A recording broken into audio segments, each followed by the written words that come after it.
تو مان لیجئے ایک شہر میں، ناندیڑ شہر میں ایک مقابلہ رکھا گیا جس میں یہ کہا گیا ہے کہ ہر اسکول سے ایک جینیس طالب علم کو اس مقابلے میں بھیجا جائے۔ اب ناندیڑ ضلع کے جتنے تعلق ہے، تمام تعلقوں کے تمام اسکولوں سے ایک ایک طالب علم جو کہ بہت زیادہ ہوشیار ہے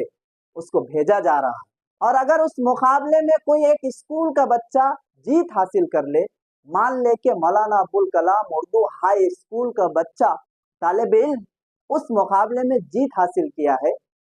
تو وہاں پر مولانا ابوالکلام اردو ہائی اسکول کا نام ہوگا،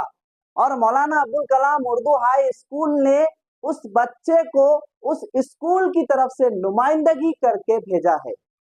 وہ بچہ اس اسکول کو ریپرزینٹ کر رہا ہے۔ اسی طرح یہ جو تمام مقداریں ہیں، ان کو جو ریپرزینٹ کرتے ہیں، ان کی جو نمائندگی کرتے ہیں، وہ ہے ایکس وائی زیڈ۔